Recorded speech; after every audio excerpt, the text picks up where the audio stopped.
Tuhan Yesus Kristus, satu sukacita, saudara. Kita ada lagi dalam ibadah kita, amin, saudara. Ada yang bobo pegel-pegel tadi malam, saudara. Saya cukup pegel juga sebenarnya, saudara. Puji Tuhan.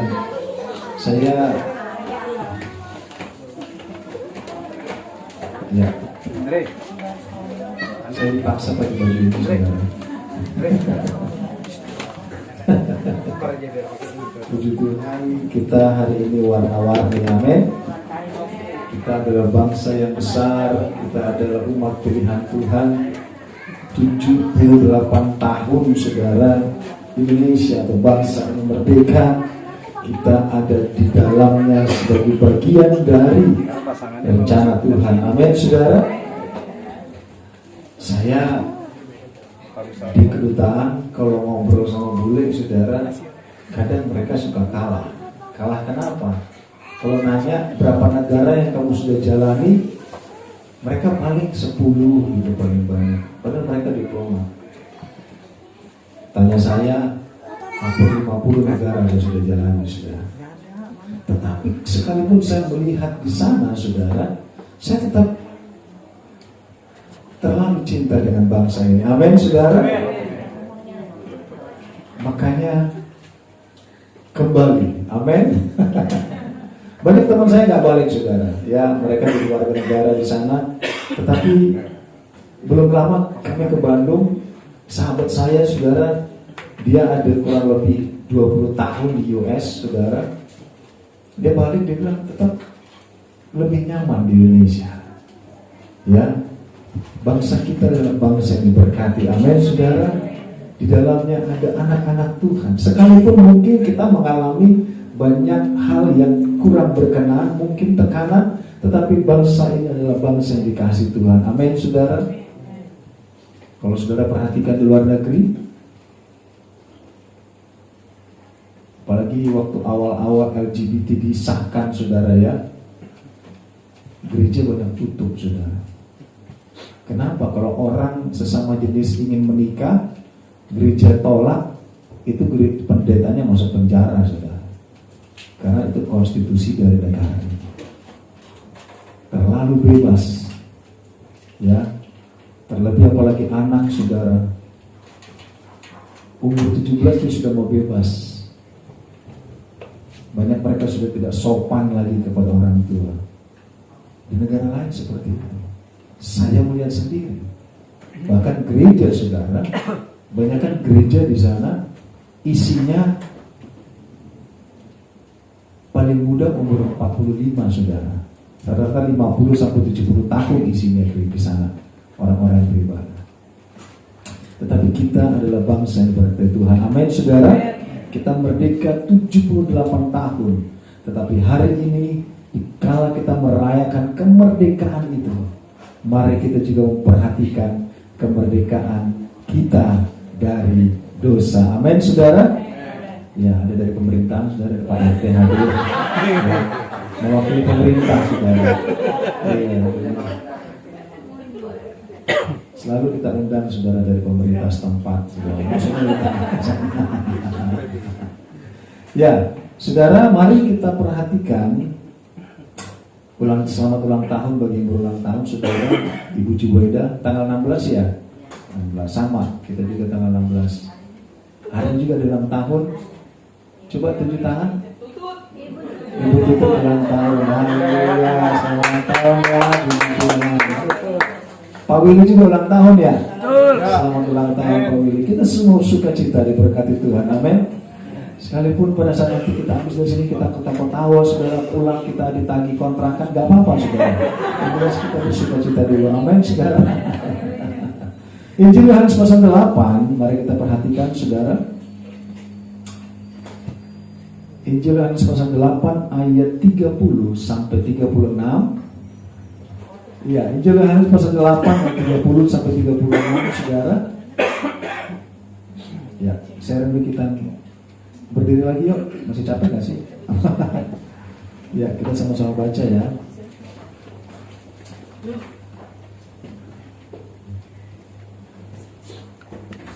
Ya, saya akan baca ayat genapnya, saudara akan baca ayat ganjil.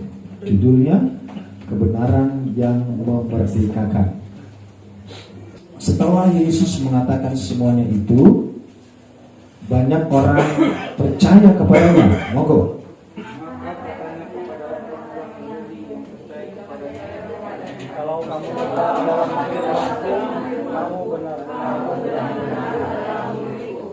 Dan kamu akan mengetahui kebenaran, dan kebenaran itu akan memerdekakan kamu.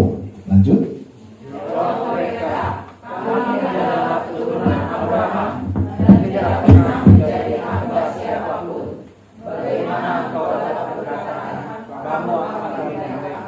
Kata Yesus kepada mereka, aku berkata kepadamu, sesungguhnya setiap orang yang berbuat dosa adalah hamba dosa.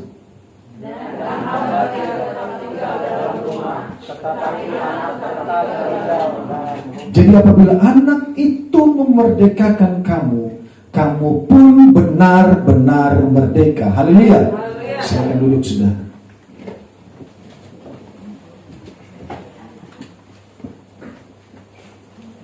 Jadi Yesus berbicara kepada banyak orang, saudara. Setelah Yesus mengatakan semuanya itu, banyak orang percaya kepada. Saudara, di saat Yesus khotbah, orang percaya karena mujizat terjadi. Karena mereka melihat mujizat terjadi sehingga mereka percaya. Tetapi kita akan perhatikan tingkatannya, saudara. Setelah percaya itu bagaimana? Saudara, dikatakan banyak orang percaya kepadanya. Dalam arti lain, banyak orang menjadi pengikut Yesus waktu itu. Banyak orang menjadi follower waktu itu, saudara, karena Yesus berkhotbah dan mengadakan mujizat.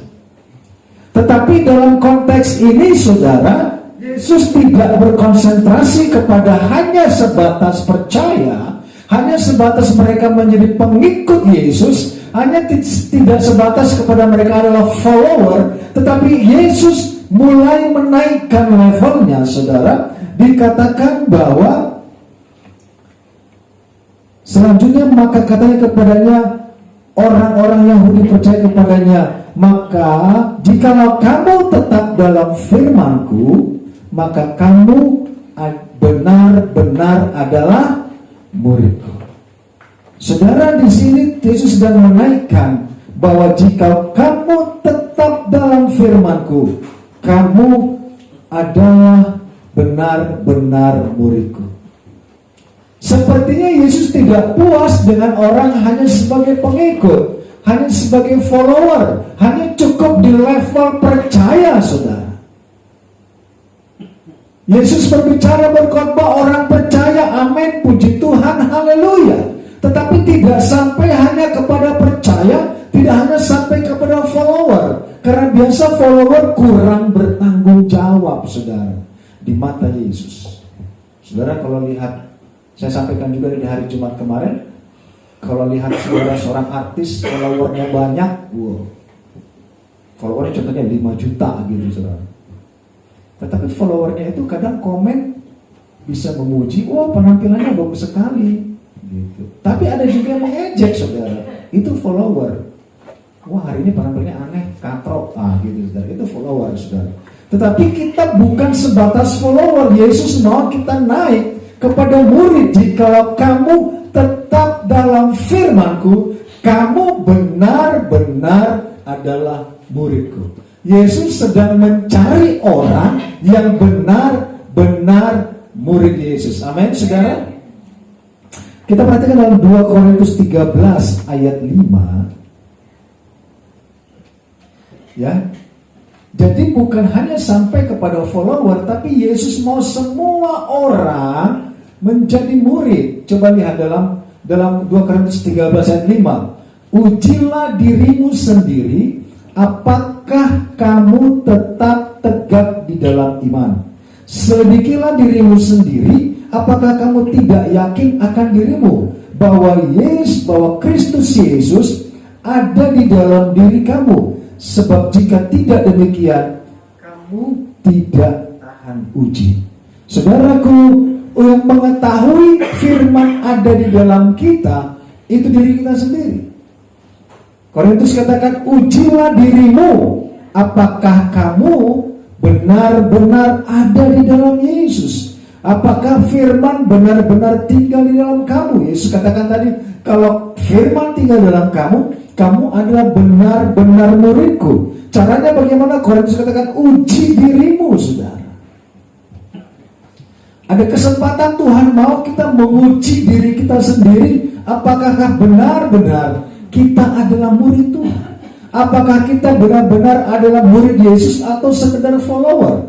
Matius 28 katakan, saudara, jadikan segala bangsa apa? Followerku? Muridku, saudara. Itu yang Yesus mau keluar dari mulut Yesus sendiri. Jadikan semua orang muridku. Karena follower itu belum tentu dapat keselamatan, saudara. Kita akan belajar nanti bagaimana orang ada di pelataran, diinjak-injak, sehingga mereka tidak bisa masuk ke dalam ruang kudus dan ruang maha kudus menyongsong Tuhan. Mari saudara, pertanyaannya saudara, saat kita menguji, sebenarnya benar-benar gak sih Yesus benar-benar mau tinggal di dalam kita? Ada kalanya firman sudah diberikan kepada kita, tetapi kita tidak jaga. Ada kalanya kebenaran sudah disampaikan kepada kita, sehingga kita tidak mempraktekkan, saudara. Kita masih nyaman dalam level pengikut saja. Kita masih nyaman dalam level orang yang hanya follower saja, saudara. Tadi yang kesaksian luar biasa. Jangan sampai kita dikuasai kecurigaan, saudara. Amin. Kalau ada waktu, mari bro, ikut melayani di tempat ini. Amin. Ya bro. Yohanes 2 ayat 23 dan 24, saudara. Injil Yohanes pasal 2 ayat 23 dan 24. Ya, kita perhatikan. Dan sementara ia di Yerusalem selama hari raya Paskah, banyak orang bagaimana? Percaya dalam namanya. Amin, haleluya, saya percaya. Karena mereka telah melihat tanda-tanda yang diadakannya. Catat, tetapi Yesus sendiri tidak mempercayakan dirinya kepada mereka, karena ia mengenal mereka semua. Jadi ternyata saudara, saat firman disampaikan, orang percaya, amin, puji Tuhan, haleluya. Tetapi sebenarnya saudara, Yesus tahu, Yesus mengenal. Makanya dikatakan uji dirimu. Tetapi Yesus pun mengenal mereka. Yesus tidak serta-merta mempercayakan dirinya kepada mereka. Semuanya harus lewat ujian, saudara. Apakah kita tahan uji dalam segala sesuatu? Ya, 20 tahun pernikahan saudara, waduh, gak mudah. Amin. Apalagi yang senior di tempat ini, saudara. Bagaimana kita bisa ada dalam kesehatian melakukan segala sesuatu, saudara. Karena tetapi Yesus sendiri tidak mempercayakan dirinya kepada mereka, karena ia mengenal mereka semua. Orang katakan rambut hitam sama hitam, siapa yang rambut sama hitam tapi hati siapa yang tahu. Tapi banyak buceri juga, saudara, ya. Boleh cat sendiri, jadi sudah gak hitam rambutnya. Jadi bingung, cara ini pepatah ini masuk gak sih? Kalau gak masuk lah, awak udah pirang, saudara. Ya. Jadi sebenarnya Yesus kadang tidak mempercayakan diri, sekalipun orang berkata aku percaya, tidak kepada semua orang Tuhan percayakan dirinya. Tidak kepada semua orang Tuhan percayakan pekerjaan Tuhan. Tidak kepada semua orang Tuhan percayakan talenta. Tidak kepada semua orang Tuhan percayakan pelayanan. Tetapi saudaraku, kalau kita mau ada di dalamnya, kita mau memegang firman, Yesus katakan kamu adalah benar-benar muridku. Amin, saudara. Kita perhatikan dalam Yohanes 6 ayat 65 dan 66. Injil Yohanes pasal 6 ayat 65 dan 66, saudara. Lalu ia berkata, sebab itu telah kukatakan kepadamu, tidak ada seorang pun dapat datang kepadaku kalau Bapa tidak mengaruniakannya kepadanya. Mulai dari waktu itu banyak murid-muridnya yang mengundurkan diri dan tidak lagi mengikut dia. Loh, ini baru lihat mujizat. Dia sudah mengundurkan diri, saudara. Tetapi Yesus katakan, tidak ada seorang pun yang dapat datang kepadaku kalau tidak Bapa yang mengaruniakan. Kalau tidak Bapa yang menghentar, saudara. Saya yakin engkau dan saya ke tempat ini karena Bapa menghentar kita semua. Amin, saudara. Sekalipun kita bisa memilih di mana kita mau ibadah, tapi saya mau katakan itu karena Bapa menghentar engkau ke tempat ini, sehingga kita sama-sama ada di tempat ini. Saudaraku, banyak orang boleh saja memilih, saudara. Saudara mau ibadah di mall, monggo, AC-nya enak, saudara, gak akan mati lampu seperti tadi. Tapi saya mau tahu berapa lama mereka akan mengakui saudara sebagai jemaah. Saya sebenarnya di kedutaan begini. Di kedutaan itu saya dipercayakan satu tugas oleh duta besar. Ada taman yang luas, saudara. Dia bilang taman ini bagus, tetapi saya mau taman ini jauh lebih bagus lagi. Kamu ada ide enggak? Saya bilang siap. Saya mulai berpikir keras, saudara. Saya bukan ahli rumput, saudara, disuruh ngurus taman. Akhirnya saya panggil, saudara, ahli apa itu namanya? Aduh, itu pokoknya jarang, langka itu ada, saudara. Itu lulusan IPB. Saya cari dapat, saudara. Dia itu memang ahli pertanaman gitu, saudara ya. Saya panggil, saya ketemu di kedutaan, terus saya mulai tanya. Saya berjalan dengan dia di taman itu. Terus dia mulai komen bahwa, Pak, tanaman ini kalau dia media tanahnya agak naik, ini cocoknya model kacang-kacangan. Kalau tanaman ini modelnya rumput gajah, itu cocoknya di tempat yang tidak terlalu terlindungi. Nah gitu. Saya mulai belajar, saudara. Jadi saya bilang, ya suka-suka orang dong. Saya bilang, kalau tanaman kacang-kacangan saya pindah ke sini, suka-suka saya. Karena kan saya mau ngeliat, oh nggak bisa, Pak. Nanti susah ngerawatnya, nanti bertumbuhnya susah. Loh, terus kenapa? Karena memang medianya seperti itu, sifatnya seperti itu. Tidak semua tanaman cocok ada di tempat seperti ini. Jadi media tanahnya berbeda, pencerahan mataharinya berbeda, hasilnya pun akan berbeda. Itu ahli taman, saudara, 5 tahun kuliah di IPB. Kecuali bunga mati, ini cocok di sini. Makasih Bu Jubaida ya. Dari Bu Jubaida ini cocok di sini, saudara. Nggak perlu disiram. Tetapi kalau tanaman hidup itu tidak semua cocok di tanaman di tanah yang sama, saudara. Saya paksa lagi. Pokoknya duta besar mau ini tanaman ada di sini dan harus berbuah. Dia bilang nggak bisa. Kita akan repot merawat itu. Kita akan susah merawat itu karena nggak mungkin dia cocok di sini. Kalau dipaksa bisa. Dia akan bertumbuh, mungkin kelihatan segar. Tapi apa? Saya bilang, tapi tidak berbuah. Jadi ada orang memaksakan diri, gue mau ibadah di sana, saudara, susah bertumbuhnya menurut itu orang. Oke, saya mau bertumbuh, saya paksakan, saya bertumbuh lebat, katanya saudara. Benar, daunnya lebat, saudara, tapi tidak berbuah. Yesus katakan, engkau pohon ara, engkau berdaun lebat, tapi tidak berbuah, hari ini engkau harus ditebang. Jadi saudara, kita boleh memilih di mana kita beribadah, tetapi kalau Bapa menghentar engkau ada di tempat ini, engkau akan bertumbuh dan berbuah di tempat ini. Amin, saudara. Itu yang Tuhan maksud. Kalau saya pengen pilih jemaat, saya pengen pilih jemaat, saudara, pramugari semua. Ini begitu, saudara, serius. umur 21 sampai 27, 28 jangan masuk eklesia. Saya mau pramugari semua. Keinginan saya begitu.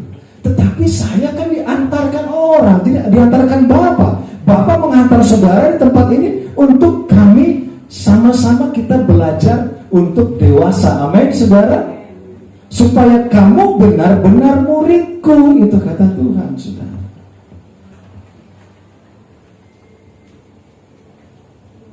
Sebab itu telah kukatakan kepadamu, tidak ada seorang pun dapat datang kepadaku kalau Bapa tidak mengaruniakannya. Jadi kita semua, saya sangat percaya Tuhan yang mengaruniakan kita ada di tempat ini. Amin. Mari kita tetap lanjutkan segala sesuatu yang Allah percayakan bagi kita. Yesus katakan tadi, kalau firman-Ku tinggal di dalam kamu, kamu adalah benar-benar murid-Ku, saudara. Tetapi banyak orang tidak mau ingin jadi murid, saudara. Kenapa? Karena sesuatu hal yang sedang mereka alami. Kita perhatikan dalam Lukas 8 ayat 13, kita loncat, saya sudah loncati 2 ayat harusnya. Lukas 8 ayat 13 dikatakan, yang jatuh di tanah yang berbatu-batu itu ialah orang yang setelah mendengar firman itu menerimanya dengan gembira, amin, haleluya, percaya, tetapi mereka itu tidak berakar. Mereka percaya sebentar saja dan dalam masa pencobaan mereka murtad atau mereka tinggalkan Tuhan. Itu yang tidak bisa bertumbuh, saudara. Mereka hanya mendengar gembira, puji Tuhan, haleluya, tetapi tidak berakar, karena mereka hanya percaya sebentar, dan masa pencobaan mereka nggak kuat, saudara. Seberapa banyak orang tinggalkan Tuhan, tinggalkan pelayanan, seberapa banyak orang tinggalkan ibadah, seberapa banyak orang tinggalkan kasih karunia Tuhan, saudara, tinggalkan komunitas. Karena apa? Karena mereka media tanahnya dangkal, saudara. Mereka seperti hati di tanah yang berbatu-batu, gembira sebentar, tetapi di saat ada pencobaan, ada gejolak, ada gelombang, udah mundur aja, gue nggak usah. Sebentar saja dan dalam masa pencobaan mereka mundur. Tidak bisa diangkat naik menjadi murid, saudara. Tidak bisa diberikan tanggung jawab sebagai murid, karena ada gejolak dalam hidupnya, ada gejolak mungkin di pelayanan, ada gejolak di gereja, dia udah gak usah, gue cari aman saja. Saudara, saya mau katakan itu adalah tipe orang tanahnya berbatu-batu.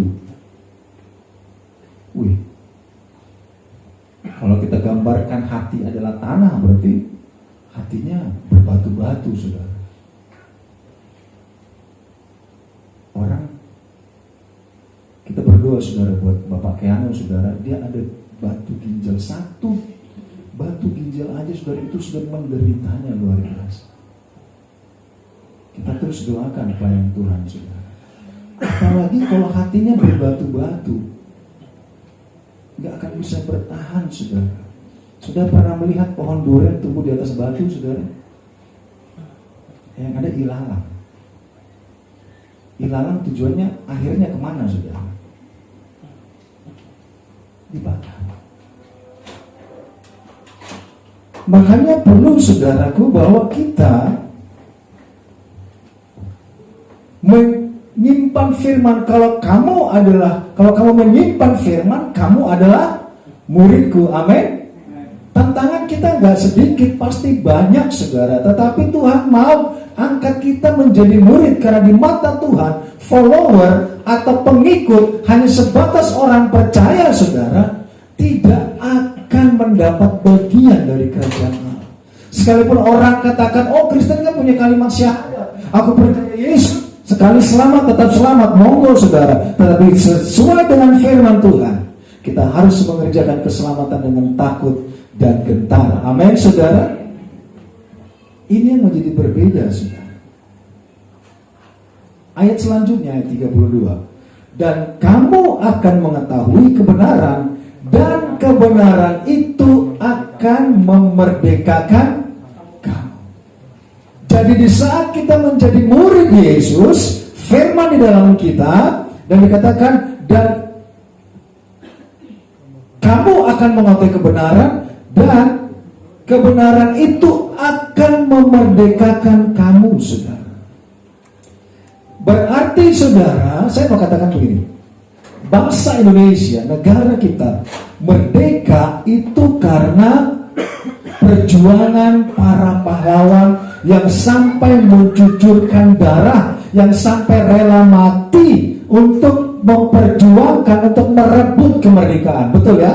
Itu yang kita sangat yakini, bahwa ada 365 tahun katakan, ditambah 3,5 tahun Jepang, ditambah Portugis, Inggris. Begitu giginya para pahlawan kita, tidak mementingkan diri sendiri, tidak mementingkan keluarga, tidak mementingkan geng dan kelompok. Mereka hajar terus, rebut kemerdekaan, kejar penjajah, rebut kemerdekaan dengan alat seadanya. Tetapi kita, saudara, dimerdekakan dari dosa bukan karena perbuatan kita. Itu karena perjuangan Yesus di kayu salib. Jadi berbeda, saudara. Bangsa ini merdeka karena perjuangan yang begitu luar biasa dari para pahlawan. Tetapi kita merdeka dari dosa itu karena karya salib. Karena ada orang yang mau babak belur mati sehingga kita bisa merdeka dari kutuk dosa. Amin, saudara. Jadi konteksnya berbeda. Kalau bukan karena Yesus babak belur, saudara, kalau bukan karena Yesus mati di kayu salib, kalau bukan karena Yesus mati, rela mati, saudara, kita tidak akan bisa merdeka dari kutuk dosa. Sehingga dikatakan, saudara, dan kamu akan mengetahui kebenaran, dan kebenaran itu akan memerdekakan kamu. Amin, saudara. Perhatikan dalam Roma 6 ayat 18 sampai 23. Kamu telah dimerdekakan dari dosa dan menjadi hamba kebenaran. Aku mengatakan hal ini secara manusia karena kelemahan kamu. Sama seperti kamu telah menyerahkan anggota-anggota tubuhmu menjadi hamba kecemaran dan kedurhakaan yang membawa kamu kepada kedurhakaan. Demikian hal kamu sekarang sudah menyerahkan anggota-anggota tubuhmu menjadi hamba kebenaran yang membawa kamu kepada pengudusan. Sebab waktu kamu hamba dosa, kamu bebas dari kebenaran. Dan buah apakah yang akan kamu petik daripadanya? Semuanya itu menyebabkan kamu merasa malu sekarang, karena kesudahan semuanya itu ialah kematian. Tetapi sekarang, setelah kamu dimerdekakan dari dosa, dan setelah kamu menjadi hamba Allah, kamu beroleh buah yang membawa kamu kepada pengudusan, dan sebagai kesudahannya ialah hidup yang kekal. Sebab upah dosa ialah maut, tetapi karunia Allah ialah hidup yang kekal dalam Kristus Yesus Tuhan kita. Artinya Roma menggambarkan dulu kita memakai anggota tubuh kita untuk menjadi fasilitas dosa. Kita memakai tubuh kita, saudara, sekalipun kita tahu kita adalah orang percaya, sekalipun kita tahu kita sudah tebus, tetapi kita memakai anggota tubuh kita ini untuk dosa. Contohnya mata, gitu, saudara. Kemarin ada pameran di mana, di ICE. Saya ngajak ke Bu Gembala, ayo kita lihat yuk pameran di ICE, pameran otomotif. Nggak boleh, saudara. Karena Ibu Gembala tahu, saya akan lebih mengagumi ciptaan Tuhan daripada karya manusia. Ini nggak boleh. Kadang mata kita ini kita pakai untuk, masih dipakai untuk dosa, saudara. 20 tahun pernikahan saudara, saya selalu katakan kepada Gembala, tidak ada tempat bagi wanita lain di hati saya, saudara. Ya? Karena udah gak muat, saudara. Gak ada tempat lagi. Hati saya kecil, saudara, gak muat. Kadang kita memakai anggota tubuh kita untuk dosa, dari mata kita, dari telinga kita, bahkan sering dari mulut kita, saudara, kita pakai untuk fasilitas dosa. Ini yang mengerikan, saudara, yang ujungnya adalah kematian. Tetapi saudara, firman Tuhan katakan, kamu beroleh buah yang membawa kamu kepada pengudusan, dan sebagai kesudahannya ialah hidup yang kekal. Dikala kita tidak lagi memakai itu, dikala kita lagi tidak terikat dengan apa yang kita suka, saudara. Sehingga, saudaraku, kita bangsa Indonesia, kita mengisi kemerdekaan dengan karya-karya. Kita menghormati pengorbanan para pahlawan, dan kita mengisi kemerdekaan dengan kerukunan, saudara. Dengan ketenangan, dengan ketentraman. Jangan ngerepotin Pak RT, saudara. Ya kan? Ada orang sampai sekarang gak punya KTP. Ada orang sampai sekarang gak punya kakak. Bagaimana kita bisa menghormati? Tadi pembacaan hormatilah raja. Kita menghormati seluruh lembaga pemerintahan, sudah. Ada orang punya motor platnya gak ada di belakang. Saya pikir, saya cuma geleng-geleng aja, sudah. Kalau orang di kan paling gitu, sudah. Ada orang dalam rumah tangganya, keluarganya, tadi kita dengar ya pembacaan Alkitab, saudara, supaya mereka tidak menuduh kamu sebagai orang durjana. Bersikaplah baik kepada orang di luar Yahudi, di luar orang percaya. Kita bersikap baik, saudara. Jangan sampai tiap hari, saudara, tetangga kita dengar kita pumpang, saudara. Tiap hari tetangga dengar kita itu udah kayak tinggal di gunung, saudara. Dari ujung ke ujung tetangga tahu dengar suara kita, saudara. Jadi orang menghujat Tuhan, betul ya? Karena begitu, saudara. Aneh tuh orang Kristen, tetangga gue dari pagi mau malam ribut mulu. Gimana kita jadi saksi, saudara? Kita menggunakan anggota tubuh kita untuk dosa malah. Sekalipun memang kita menyatakan cinta kepada suami, kepada istri, mungkin harus teriak, "Bapak, aku cinta kamu," gitu, seluruh tetangga tahu. Tetapi yang pikir mereka kan bukan itu, saudara. Apalagi kita orang Batak, saudara. Ngomong sama anak aja tuh teriak-teriak. Tapi pikir mereka itu kita, ribut dulu tuh tetangga gue gitu. Tetapi bagaimana kita menggunakan seluruh anggota tubuh kita, saudara, yang sudah ditebus ini bukan lagi menjadi alat dosa, saudara, tetapi menjadi alat kebenaran. Amin, saudara. Lanjut, Yohanes ayat 33 kita lanjut. Jawab mereka, kami adalah keturunan Abraham dan tidak pernah menjadi hamba siapapun. Bagaimana engkau dapat berkata kamu akan merdeka?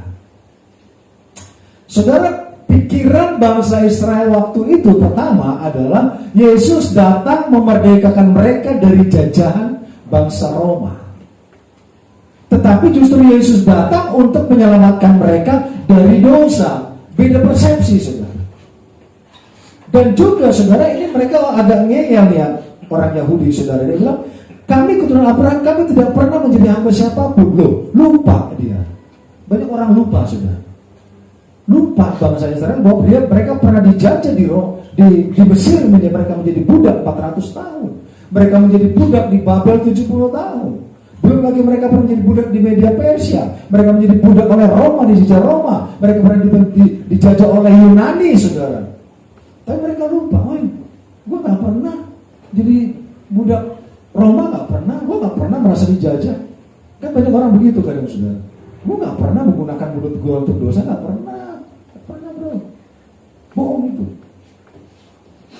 Kadang orang tidak menyadari, sehingga bangsa Yahudi kata kami keturunan Abraham gak pernah menjadi hamba siapapun. Kami tidak pernah terikat oleh, lupa mereka, saudara. Mereka pernah menjadi budak di Mesir. Mereka pernah menjadi budak di Babel, saudara. Mereka menjadi budak dari Roma, Yunani, Persia, semua saudara pernah menjajah mereka. Lanjut. Kata Yesus kepada mereka, aku berkata kepadamu, ayat 34, sesungguhnya setiap orang yang berbuat dosa adalah hamba dosa. Seberapa lama kita menjadi anak Tuhan, saudara? Masihkah kita mengizinkan kita menjadi hamba dosa? Kok bisa jadi hamba dosa?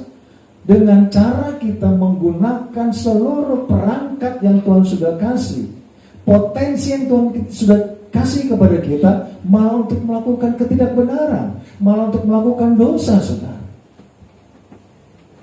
Banyak tubuh kita gunakan untuk hal yang tidak baik, padahal kita tahu kita sudah ditebus oleh darah Yesus. Ada Yesus yang sudah rela mati untuk menebus kita. Kesehatan kita, potensi kita, apa yang kita punya, banyak sekali orang di luar sana menggunakan bukan untuk kebenaran. Sekalipun orang bilang, memang ini gue, ini aslinya gue begini, ya boleh. Tetapi saudara, kala kita menyimpan firman dalam hidup kita, saudara, kita menjadi murid Yesus, karena kita sudah tidak sama lagi dengan manusia kita yang lama. Amin. Seberapa banyak yang sudah kita kerjakan di dalam Tuhan, seberapa banyak lama kita mengiring Tuhan, saudara, menurut konteks firman Tuhan. Dikala kita masih dijajah oleh diri kita yang lama, manusia lama kita masih terikat dan belum merdeka dari perhambaan dosa. Sekalipun kita katakan saya hasil begini, kalau gue gak bawel itu bukan gue. Kalau gue gak ngajak ribut orang ya bukan gue. Tidak, saudara. Jangan sampai tubuh kita ini memenjara kita untuk terus melakukan ketidakbenaran. Saya katakan tadi di luar negeri, saking bebasnya orang sering bilang, saya ini laki-laki, tubuhnya laki-laki, tetapi saya ini perempuan, tapi terperangkap dalam tubuh laki-laki. Aneh gak sih? Atau dia bilang, saya ini laki-laki terperangkap dalam tubuh perempuan. Itu luar negeri begitu, saudara. Saking anehnya. Bersyukur bangsa kita punya peraturan yang jelas. Tapi seakan-akan sama gak sih? Saya ini orang kudus sebenarnya. Saya ini sebenarnya murid Tuhan, hanya terperangkap dalam tubuh orang berdosa gitu, saudara. Jadi saudara, mari saudara, kita benar-benar merdeka. Kita benar-benar melepaskan semuanya. Seluruh tubuh kita gunakan seluruhnya untuk kemuliaan Tuhan. Amin, saudara. Perhatikan dalam Galatia 5 ayat 12. Baiklah mereka yang menghasut kamu itu mengebirikan saja dirinya. Saudara-saudara, memang kamu telah dipanggil untuk merdeka. Amin. Kita dipanggil untuk merdeka, tetapi janganlah kamu mempergunakan kemerdekaan itu sebagai kesempatan untuk kehidupan dalam dosa, melainkan layanilah seorang akan yang lain oleh kasih. Sebab seluruh hukum Taurat tercakup dalam satu firman ini, yaitu kasihilah sesamamu manusia seperti dirimu sendiri. Tetapi jikalau kamu saling menggigit dan saling menelan, awaslah supaya jangan kamu saling membinasakan. Saudaraku yang Tuhan mau, sekalipun banyak orang menghasut saudara, itu memang sifatnya begitu, ya udah. Kita tidak bisa merubah orang, kita bisa merubah diri kita sendiri. Amin. Saya pernah katakan di satu negara di daerah Timur Tengah, saudara, mereka tidak ada pasal penipuan, saudara. Gak ada. Kalau lu tertipu ya salah lu, kenapa lu mau ditipu kan gitu. Kalau di Indonesia ada pasal penipuan. Ada di satu negara di sana nggak ada pasal penipuan, saudara.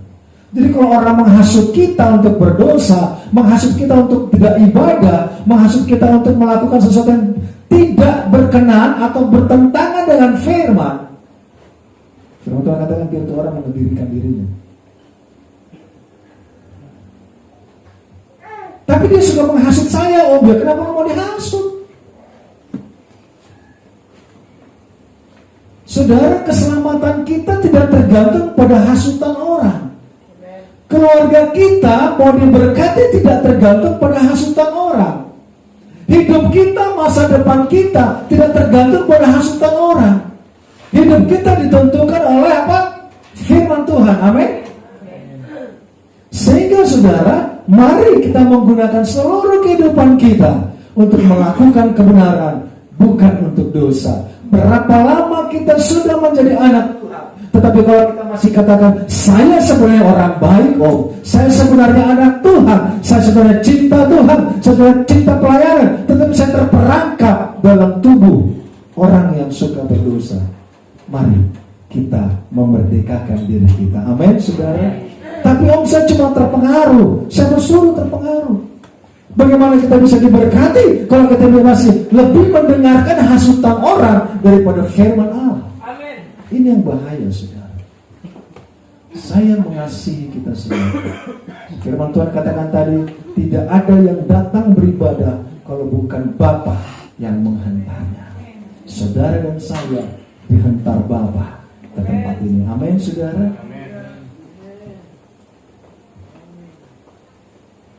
Mari kita berlaku seperti orang merdeka. Bangsa kita sudah merdeka 78 tahun. Kita pun sudah merdeka dari dosa. Kita mulai ingat, kapan gue terakhir dibaptis? Kapan gue terakhir menyatakan gue bertobat? Kapan terakhir gue menyatakan saya cinta Tuhan? Kita sedang buka baptisan, saudara. Kalau saudara belum pernah dibaptis seumur hidup, mari, bulan depan ada baptisan air. Supaya kita benar-benar, apa katanya? Menjadi, kalau firman-Ku tinggal di dalam kamu, maka kamu benar-benar murid-Ku. Amin, saudara. Yesus tidak pernah mencari orang Kristen, saudara. Kemarin kita sudah dengar dari Sir Hengki hari Sabtu. Bukan menjadi Kristen tidak menjadi jaminan engkau selamat, tetapi menjadi murid Yesus, menjadi pelaku firman. Orang yang sudah tidak lagi hidup dalam perhambaan dosa, mereka lah yang mendapat bagian dalam kerajaan Allah. Amin, saudara.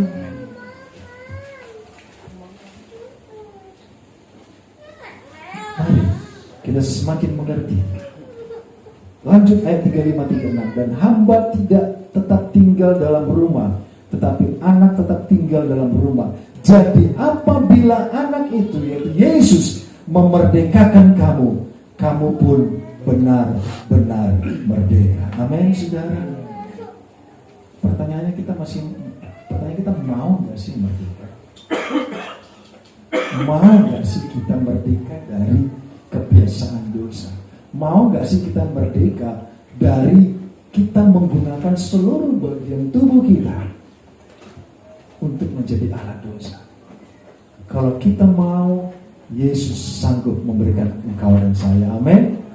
Tapi kalau kita tidak mau, kita akan tetap tinggal dalam keadaan yang sama.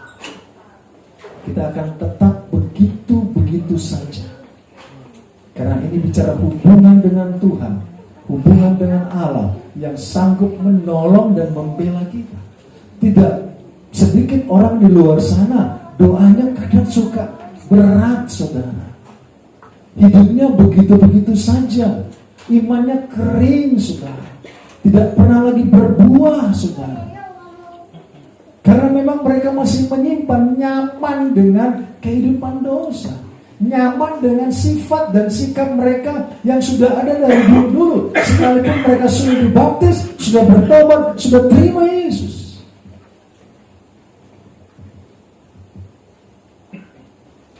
Ibrani 12 ayat 1 ayat terakhir, saudara. Saya juga udah gerah nih pada wajah begini, saudara. Ini lagi, waduh. Mudah-mudahan saya menang, saudara. Doakan saya. Ibrani 12 ayat 1.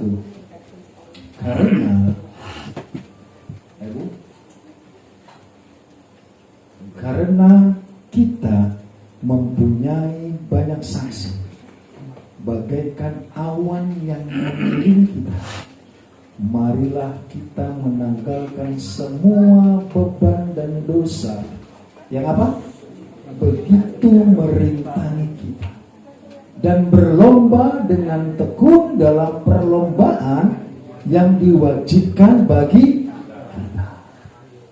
Mari, saudara, lepaskan dosa itu supaya kita bisa berlomba dalam tekun, dalam perlombaan iman yang diwajibkan bagi kita.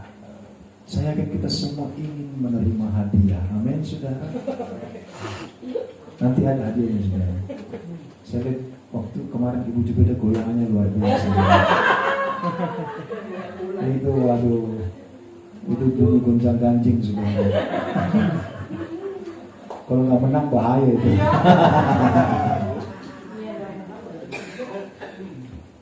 Mari lepaskan beban dosa itu, lepaskan keterikatan itu. Kita masuk dalam iman yang Tuhan wajibkan bagi kita. Amin. Untuk sebuah hadiah yang luar biasa. Hadiahnya bukan kipas angin, saudara. Hadiahnya adalah kehidupan yang kekal yang Tuhan siapkan bagi engkau dan saya. Jika anak manusia itu memerdekakan kamu, maka engkau pun benar-benar merdeka. Amin, saudara. Kita berdiri, kita nyanyikan pujian.